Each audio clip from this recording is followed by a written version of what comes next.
So it seems like everybody's leaving California, including me. So in this video, I'm going to be discussing what steps am I taking in order for me to move my business to a different state and making sure that they have the right demand.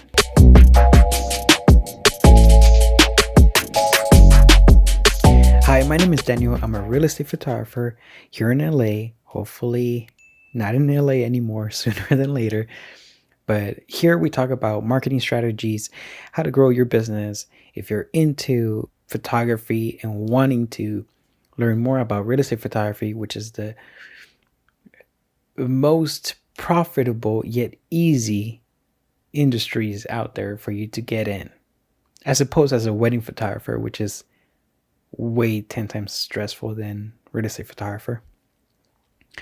So like I mentioned in this video, I will be talking about 3 steps that I'm taking in order for me to make the right judgment whether or not this state is in demand of real estate photography.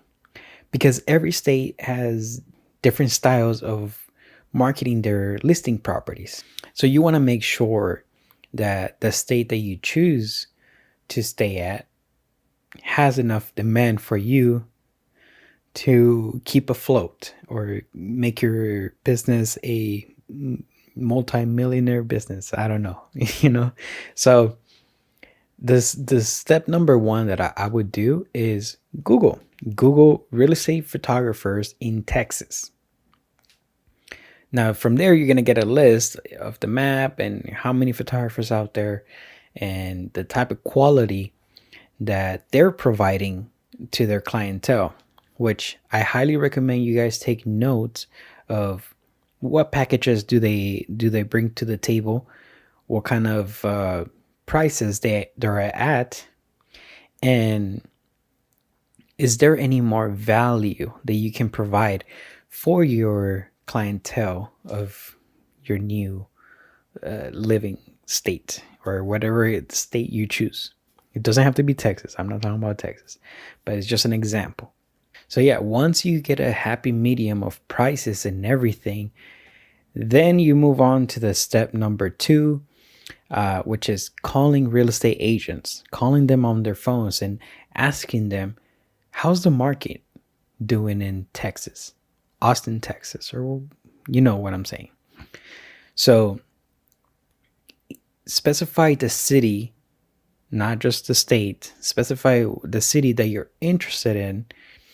That way you can see how well are they selling homes. You know, they can actually do a research for you, saying like, oh yeah, Austin, Texas sold 90 homes in this month. We closed 30 homes, or in, oh, they've been listed 100 and something homes a month. So that's where, you know, you have to gauge, okay, so there's 100 homes listed, there's 80 homes sold, and so on and so forth. And I suggest you guys get different cities, because depending on the city, like Austin, Texas, that's oversaturated of photographers out there, and they're pretty good.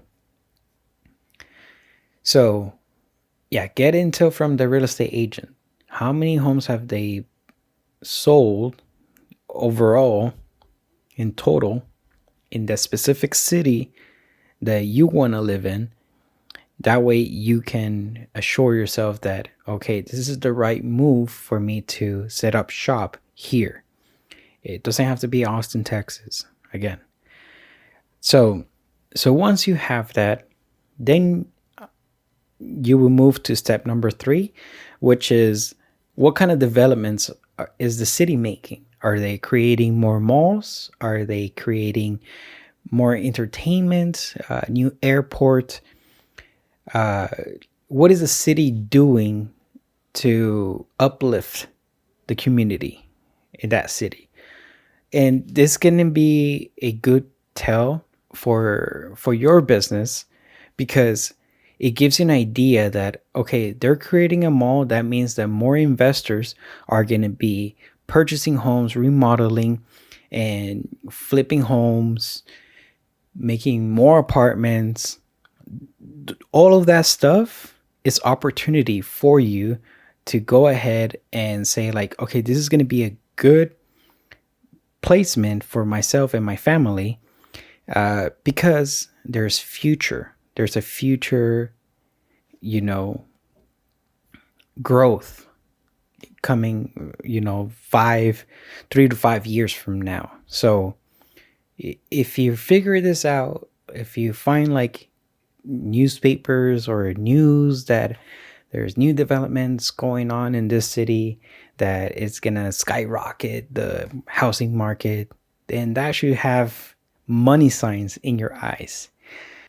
So this is pretty much my how my brain works in my head and finding out which city I can choose from.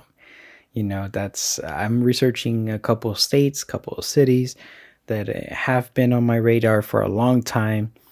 I've been wanting to move out of LA since I was 22 years old. I'm turning 30 now. So with me and my girlfriend, we're just gonna move out to a different state, because I think that together here in this state is not gonna we're not gonna make it.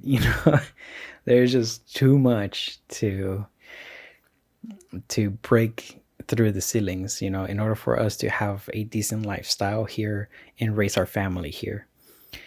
So I'm looking for a quiet place that is forest, cold, has 4 seasons. I don't care about the weather, honestly. I could care less. But my main objective for my next,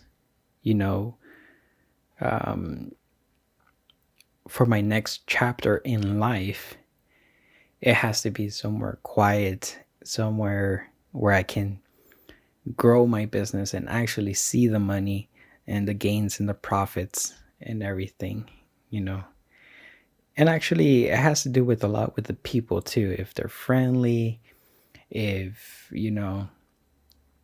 they're not out to I don't know. There's something about LA that I have never been able to find good quality friendships here, because they're always having a knife behind their back. I don't know. It's probably poor choices that I make, but yeah, it's time for me to move on, close the chapter, and pretty much on to the next one. And these are the steps that I'm taking in order for me to assure my future and my business to grow from now on. And if you guys like this video, thank you guys so much for watching all the way through. Make sure you guys subscribe. Make sure you guys leave a like button if this helps you at all. I can tell you that LA, if you guys are coming in LA, you have no problem. All you have to do is put in the work, build relationships, and maintain those relationships by, giving them a gift card or whatever the case may be. But all right, guys, if you have any more questions, please leave them down below. That way I can answer them. And I will see you guys on the next one.